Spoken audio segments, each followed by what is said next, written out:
कौन सा संता मैं बता रहा हूँ आप लोग को।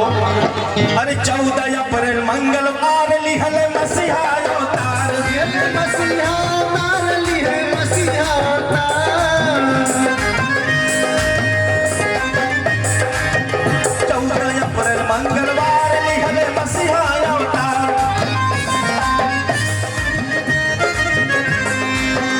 लिहल मसीहा अवतार, लिहल मसीहा अवतार।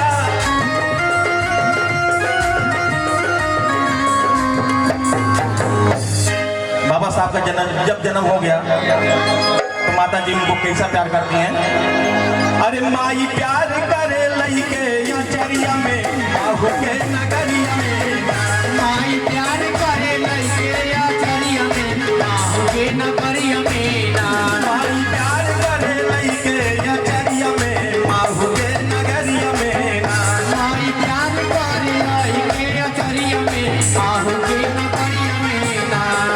बाहु के नगरिया में हो, बाहु के नगरिया में, बाहु के नगरिया में हो, बाहु के नगरिया में, बाहु के नगरिया में हो, बाहु के नगरिया में। बाहु के नगरिया में हो, बाहु के नगरिया में। माई प्यार करे लइके अचरिया में बाहु के नगरिया में ना। माई प्यार करे लइके अचरिया में बाहु के नगरिया में ना।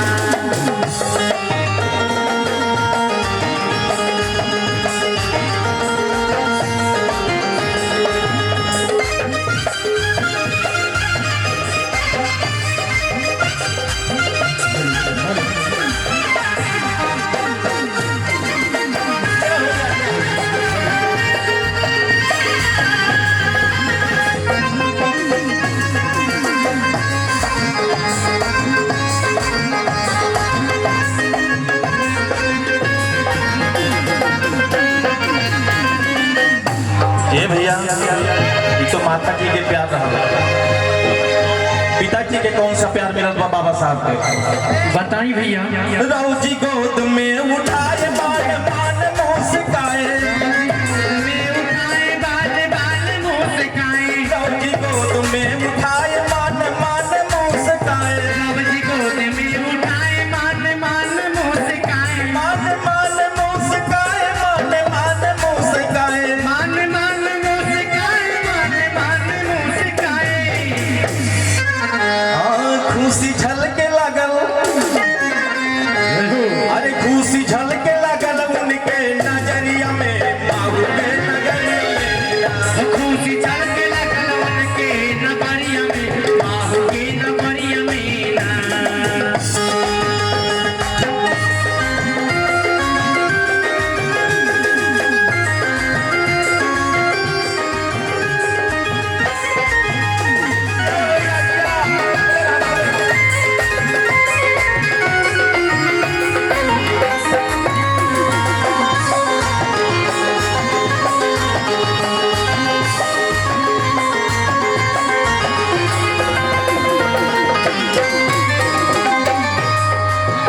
कहानी इसी पे नया मोड़ ले लिया। कैसे लिया? अभी तक तो खुशी थी, लेकिन बाबा साहब जब स्कूल जाने का समय हुआ तब उनके साथ में छुआछूत होने लगा। अच्छा अच्छा। उनका एडमिशन नहीं हो रहा था, उनको पढ़ने नहीं दिया जा रहा था। सब लोग बाहर कर दे रहे थे बाबा साहब को। अच्छा अच्छा। अरे साहब कार तीस कार छुआछूत अपरंपार, साहब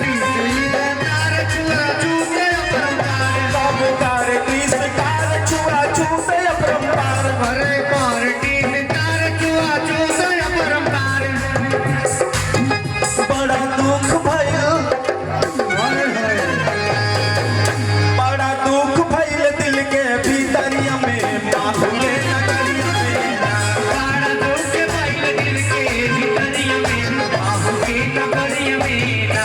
बड़ा दुख भइल दिल के भीतरिया में बाहु के नगरिया में।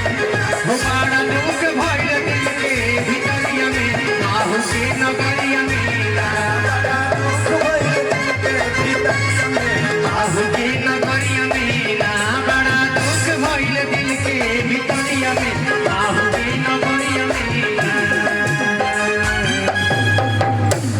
बाबा साहब अमर रहे। अमर रहे, अमर रहे। आप लोग को अगर गाना अच्छा लगा ताली जरूर लगा दीजिए। आइए, बहुत ही प्यारा गीत आप लोग के सामने